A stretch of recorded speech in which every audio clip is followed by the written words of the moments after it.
Good morning and welcome to Chamber Life. It's the 10th of November and we are now in the first week. It seems like it's been on forever. The first week of lockdown, I start to call it version 2.0 because it is different from the original lockdown, but it's still enough that it is causing some major concerns for business and problems for business. I think if you've seen the unemployment figures and the redundancy figures that have been released this morning, you can see where that impact is really having an effect now on businesses and the community. But we are still here. We're still operating in lockdown. The offices are still open. As you can see from some of our staff that are in there. But even if we are working from home, we're still here to support you and help you through these times. And that's what we're going to be focusing on today, really. Looking at what help and support you can get from the Chamber, some of the services we've got, some of the things that we're doing from our events programme and different types of events that we've started to do and are continuing to develop as we go through. And I'll finish off by trying to round up some other help and support that's available and trying to make some sense of what the government's announced in the last few weeks, really, over financial support for business. Usual Zoom rules, we'll be recording it and we'll be putting it out on our YouTube channel and putting it out as a podcast within the next 24 hours. If you can ask everyone please to mute your mics so we don't get any funny noises, random phone calls or the Amazon delivery to your front door if you are working from home. And if you've got any questions, please use the chat box that's there, and we'll get through any questions that you have and try and answer them as quickly as we possibly can. So that's just that. We look to finish around about 10:30, I think, today. Just give people enough chance to get the information and also ask any questions. So anyway, what we're going to be doing, like I said, is focusing on help and support that we've got for members and the wider business community through these times. And Reet's going to give us details of a couple of services from membership that may be able to help your business. One of the first ones we're going to look at is something that's been around. I think it's been going for about a month or so now, but like I said, time seems to mean nothing anymore in these very strange days we're operating in. It's probably only been going a couple of weeks, but it's something that the Chamber's been heavily involved with, and that is the Kickstart scheme. So Reet, welcome. And what is the Kickstart scheme? So in short, the Kickstart scheme is a £2 billion investment by the government to create new job placements for young people between 16 and 24 years old who are on universal credit. So any employer can apply for this funding. It just covers the 100% of the national minimum wage for 25 hours per week, the associated national insurance contributions and the employer minimum automatic enrolment contributions. So employers must be able to cover this, but it will be covered by the funding. The employers can take advantage of the scheme up until June 2022. So the last placements will be starting in December 2021. And any employer that has fewer than 30 placements available at their own organisation must apply through a gateway. So the Greater Manchester Chamber of Commerce is actually listed as a gateway currently. And in addition to this, there is the funded placements. There is some further funding available for training and support. So the young person basically has a greater chance of securing future employment. So the young person will be presented with placement opportunities through DWP, and then the candidates will be referred to employers, and then it's up to the employers to select whoever's best placed for the placement. So essentially the young person will receive valuable work experience and training, and the employer will access any additional resource which is funded by the government. So how does that funding actually work? If you're a business, what is it? What's on offer here for you now? How can you? So there's a pot of £1,500 per placement, and that initially goes to the gateway, and then it's passed on to the employer if you're applying through a gateway. So this funding is for setup costs for the young person. So if they need kind of any equipment or any initial training or uniforms or so on, then they can tap into that. But that pot of funding is also to help the young person develop their employability skills. So things like CV writing, mock interviews, training, and employers can choose to do this themselves, or they can have the gateway do it. So it'll be up to the employer and the gateway to determine the split of that funding between themselves. And then on top of that, the Kickstart placements, salaries will be funded too. So they all the employer has to do is have the young person enrolled on their payroll and be being paid through PAYE, and HMRC will do the checks on that young person and make sure that they're enrolled with the employer. And then the young person's wages will be paid a month in arrears to the gateway, and then the gateway will pass that on to the employer. Employers are able to pay more than the national minimum wage, but that's not covered by the funding. Okay, now how do young people get into the placements? Because obviously that's the key thing about this, is getting those young people into placements, into work. How does that bit of the scheme work? So if you are an employer who is applying through a gateway, the gateway will kind of do the work on your behalf. So they will start to collect all the job descriptions from the employers that they're working with. They will get these sent over to DWP, and then DWP's work coaches will start matching suitable candidates to the job descriptions that they've been sent over.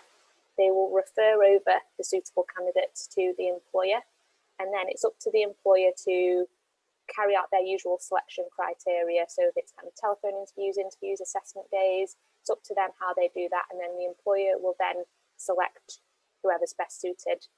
And funding will only be given if a young person is hired using the Kickstart process.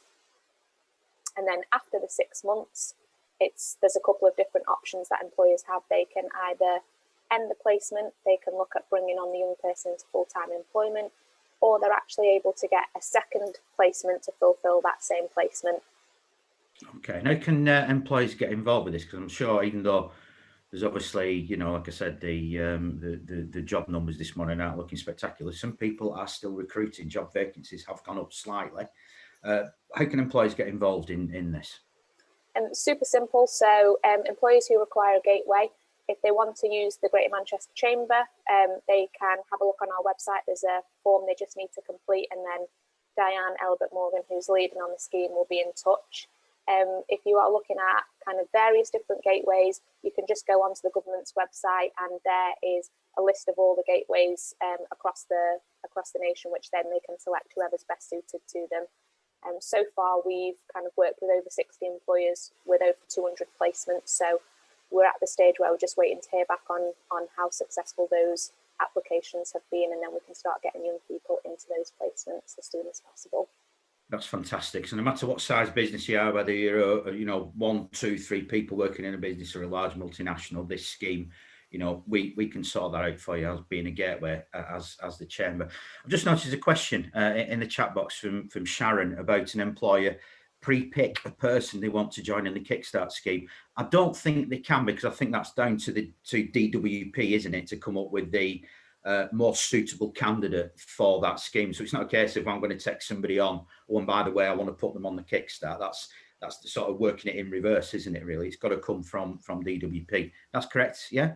Yeah, so DWP will meet with the young person and check that Kickstart is the right career path for them, because they might identify a traineeship or an apprenticeship that might actually be better suited. So you can't essentially pre-pick. But obviously, at the end of the day, there is an interview mechanism there between the employer and the young person. It's not as though you're just going to get given somebody that you probably wouldn't choose to do. Yeah, exactly. Okay, that's fine. Any other questions on this? Because, like I said, this has been going around a few weeks now, and like I said, we've had a great uptake from businesses, and I said over 200 placements, as Reet said, already on this. So this system, we're just waiting for it to sort of really kick into gear and begin to get those young people placed within business. And once we do that, it'll obviously help, just amplify a little bit of more of what we're doing. But if you've got any more questions around this, please put them in the chat. This is something, that has got funding for a significant length of time, and it's probably not going to go away anytime soon. And like I said, even though some businesses may be wondering, well, should we or shouldn't we? Just ask, get in touch with us at the chamber. We can talk it through with you, and hopefully we can get something sorted out for you, and also for a young person aged 16 to 24 who are being particularly hard hit at present when it comes to job losses. The second thing, we're going to keep hold of Reet. We're not going to let her go that easily, and we're going to focus now on another service that's been around for some time, really, and been delivered through one of our strategic partners, Inspired Energy, and that's Chamber Utilities. And we've mentioned it, I think, previously on Chamber Live, but I think now, as we're coming into winter, and things are changing, and there's no sign yet to the end of measures being lifted, restrictions on business. It's probably a good time to look at ways of helping businesses a little bit more. So what are some of the things, Reet, that members can get access with under our Chamber Utilities service? Yeah, and so we are working in partnership with Inspired Energy to provide the Chamber Utilities servicing to our members. So some of the things that we can help you with are things like finding the best value tariffs for your business. We can also have a look at switching to a renewable energy tariff, improve your organisation's energy efficiency, identifying energy waste and helping you cut costs where you need it most. And also, as the UK works towards zero net targets, we can also help you become more sustainable, providing specialist advice on kind of everything from self-generation through to zero net strategy. So there's a few different things that we can help you with, kind of just depending on what sort of support or what areas you're looking for support in. Okay, and obviously at this time, some businesses will probably be looking to cut costs during the current issues and challenges. How can businesses use Chamber Utilities to do that? So one of the ways that members have been kind of utilising the service to save money or improve their cash flow during this time is Inspired Energy have a service where they can have a look at your bills. So they can have a look at kind of future bills, but they'll also be able to work with you on looking through your previous utility bills. And I believe they can go back as far as 6 years. So they will have a look at those bills and ensure accuracy. So kind of if you've not been billed correctly, this can result in significant refunds from your utility providers. So it's definitely worth having a look at and seeing if there is any costs that you might be able to save yourselves or get yourselves reimbursed. And then kind of also in recent events, there's been kind of enormous financial pressures on businesses, large and small, with energy bills continuing to rise. So it's important to look at ways to become more efficient where possible. So the utility bills form a large part of the company's overall cost, but GM Chamber Utilities can help you to reduce your running costs by helping you improve your business's energy efficiency. So there's a large range of solutions for businesses looking to become more efficient, from employee engagement programs through to smart metering, LED lighting and energy management software. So our partners Inspired Energy have years of experience in kind of energy optimization and can assess your needs and find the right approach for you to look at where you can save costs or cut costs during this time.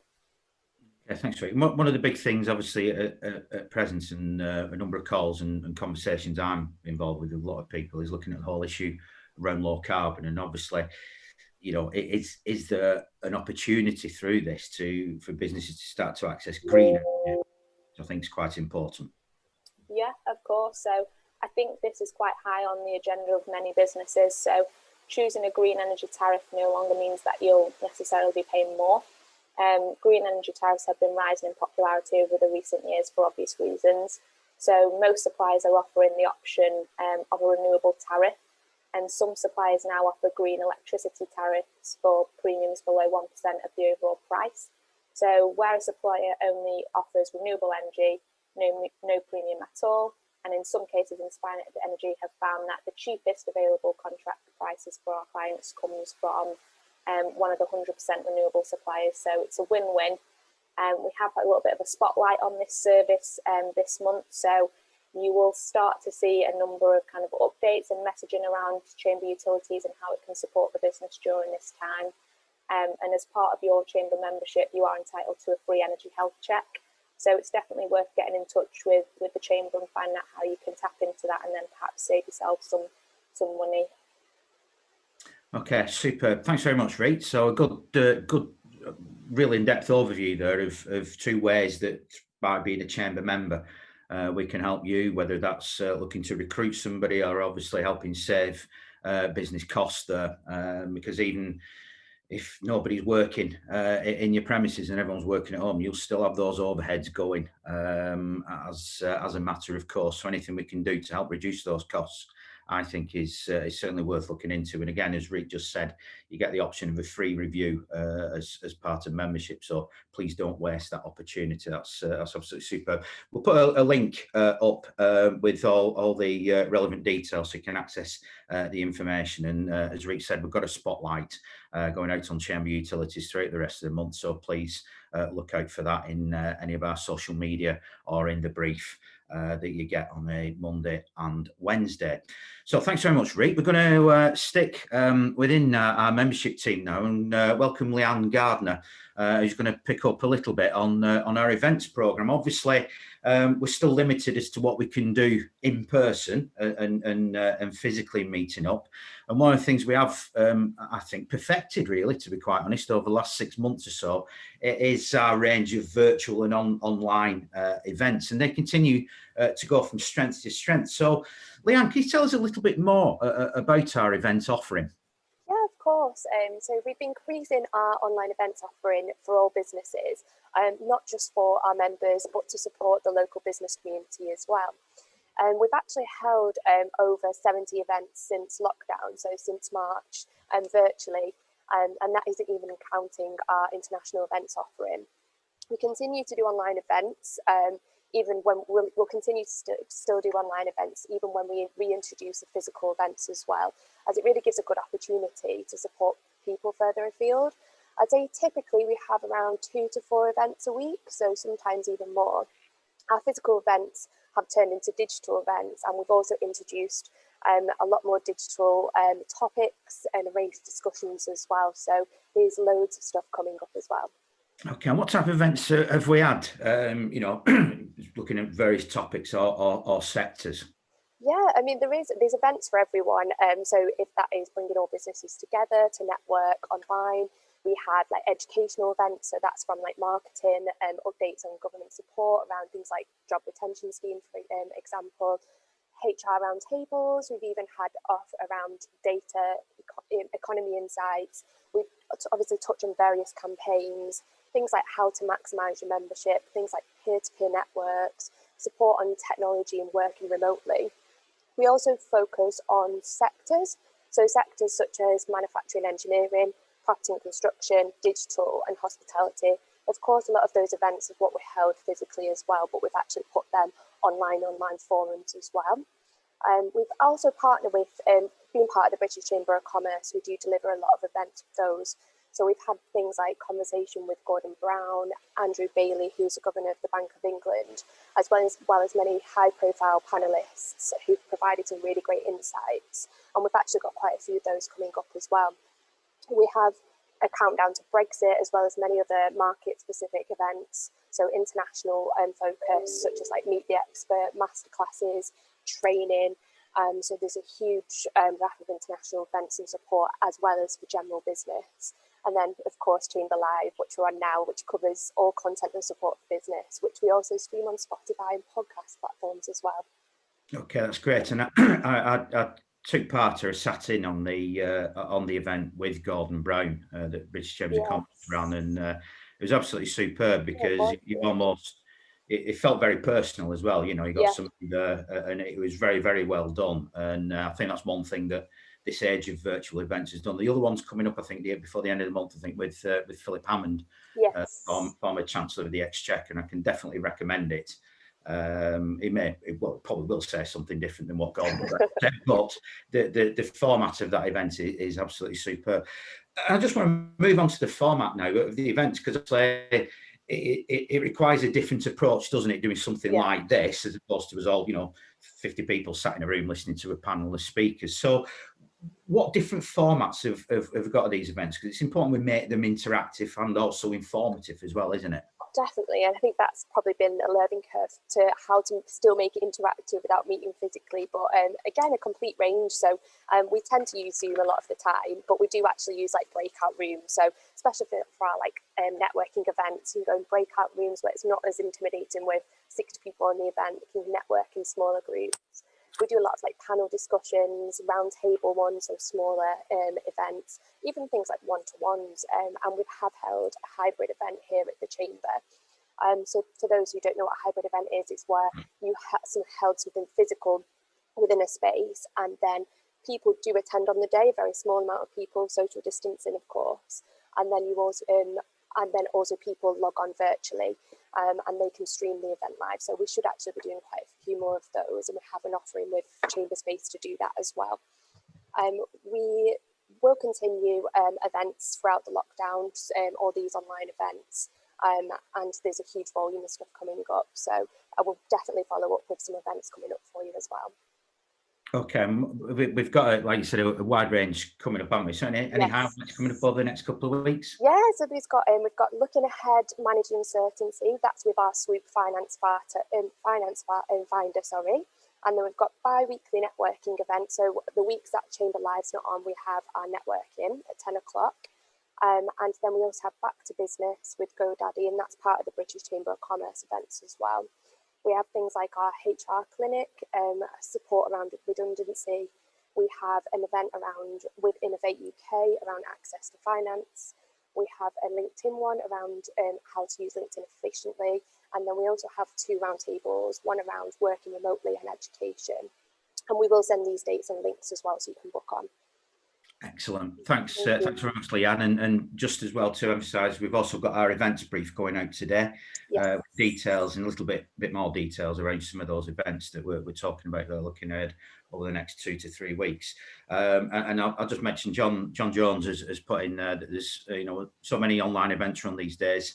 Generally thinks the Chamber on events head and shoulders above most of the rest. Thank you very much, John, for that seal of approval. It is important, and one of the things we have tried to do throughout this period is, even though we are working more remote from people, please feed in and let us know what you like, what you don't like, what you do want to see, and we do react and respond to this. But Lea-Anne and the rest of the team there, everyone from Chamber Space right through to the rest of the membership, and also the marketing team as well, doing a great job keeping our events program live, going and expanding really, which is absolutely superb and certainly in the right way. So Lea-Anne, thank you very much for that. You've been an awful lot of work picking up and making everything run smoothly, and it's not an easy job. Technology sometimes gets in the way a little bit, but it tests us. That's the pleasure of these things. But anyway, thanks very much for that. No worries. That's great. Okay, so last bit today for the next couple of minutes. I'm just going to try and do a quick sort of overview of where things are as regards lockdown, support for business, recent government announcements, and all the rest of it. It's been a real whirlwind, I think, over the last couple of weeks, trying to keep pace with what's going on, what restrictions business are facing, what you could open, what you can't open, what you can do, what you can't do, and then to back it all up, all the other business support elements that have been announced by government. And then what seems to happen is a week later there's some new announcements made and some tweaks and finer details made. So it has been quite hectic just trying to keep pace with it. So I'm going to do a brief sort of overview just to make sure people are sort of aware about things. If anybody does have any questions, I'll try and answer them, but I will be brief on this bit because we do have all the details on our COVID section on our website. Basically, one of the big things announced last week was the extension to the furlough scheme that was originally going to end at the end of October. That's now been extended to March. That's the second extension. It was extended to December. It's now extended to the end of March. So if you may remember, there's a lot of talk earlier on in the year about something called the job support scheme, and that was going to come in and all the rest of it. All that's stopped now. So it's just going to be the furlough scheme now to the end of March. There's a lot of announcements been made and a lot of work being done locally by a lot of the local authorities. We're looking at all the various announcements around cash grants available for business, further funding, support mechanisms, etc., etc. And basically, there is a series of cash grants that will be available for businesses that have to close in England up to £3,000 per month, and that's being worked through the existing business rate system. There's also a pot of money that's been released by government, just over £1 billion for councils in England to further support more business over the coming months, a little bit more discretionary spend within that. And if you remember in all the arguments over tier 3 funding for Greater Manchester, etc., there was a pot of money of 60 million in there, which I don't believe Greater Manchester has actually received yet, but there's an extra 60 million to come to Greater Manchester over and above these other figures that have been announced as well. What's basically happening is the local authorities are all meeting, trying to get, A, first of all, make sure they get the money, but B, when they do get the money, get that out to businesses as quickly as possible. And if you remember back in the first lockdown, that was done, like I said, through the local authorities and through details that they got through business rates. Now, one of the problems we have got, and it raised its head last time, was if you're in shared accommodation and you are not directly responsible, your business for business rates, there's every likelihood you may not be on any system anywhere to receive any of these grant monies. So please let us know if that is the case, and we'll try and do something about that. We're raising these issues all the time with local authorities and national government, but the money is there eventually, and local authorities are working on it. If you want to see what's happening in your local authority area, if you go on the help and support page on the COVID-19 section on our website, we'll send the link out afterwards. You can go on there and just find out what the latest information is for your local authority area that's handling all these grants. Existing loan schemes, there was the bounce back loans, the coronavirus business interruption loan scheme, CBILS, and a couple of others. All those dates for applications have also been extended to the end of December. They were due to cut off, but they've all been extended as well. And if you're a bounce back loan recipient, you can also top that loan up as well if you need to. And again, all this information is available on the website. We've got links directly into the relevant pages on the Treasury and the gov.uk website as well. And there's all sorts of other reliefs available. I think the VAT relief is still available if you apply for it. That's done through HMRC, and all other sorts of tax deferrals as well. I suppose the main thing is, don't just sit and suffer. Ask the relevant tax authority or whatever it is for help and assistance, and that is there. But obviously, bear in mind, if you do defer payments, they will eventually fall due at some time in the future. You're not writing anything off, unfortunately, but it may just help with cash flow through this time. So like I said, local authorities are expecting these funds to come in, and they will be distributed locally. And as I said, all the latest news is on our COVID-19 website. There is a link just been put up in the chat box by Reet to anybody going on there. And as I've said all the way through this isn't our interpretation of things. These are linked directly to the most relevant, up-to-date government web pages, local authority web pages, and anything like HMRC or Treasury web pages as well, because there's no point us trying to interpret what government is saying and we get it wrong. Go straight to the source of the information has been our motto all the way through this, and will continue to be so in the future. So the other bits, we've still not forgotten about those people that have been excluded so far. There's about 3 million self-employed people, freelancers, company directors that have been excluded. We're working on that. We're working with British Chambers of Commerce and other people to make sure that they are not forgotten. There's nothing worse than everyone assuming everyone is okay with this, and then suddenly find out that there's a huge raft of people vital to this country's economy that haven't received anything yet and aren't even eligible for it as well. So we are working very hard on that. And as I've said beforehand, there was some work we did in the first stage of lockdown as well for those businesses that didn't pay business rates, that didn't exist in inverted commas because they weren't the direct business rate payers or owners of the building, and eventually we managed to make some headway and make sure that they got some of that grant funding as well. We may have to do the same again sometime in the not too distant future. So please continue to look out for all the latest news and information on that. Obviously as well, look out for the latest recovery tracker survey as well. If you've not filled it out, please do so. It's so important. We've got our finger on the pulse of what's happening with the Greater Manchester economy.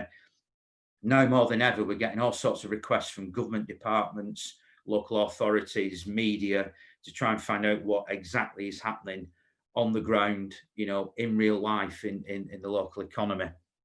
And so by completing the survey, we've got our finger right on the pulse, and everyone that's heard Subra speak about it, you know, we can find out within the space of a couple of weeks what the exact position is with the local economy. I've just noticed that Reet has put a link up to the survey there. It takes a couple of minutes, that's all it is. But the power of that in the numbers that we get completing it from the Greater Manchester business community really does mean something. So please fill that out.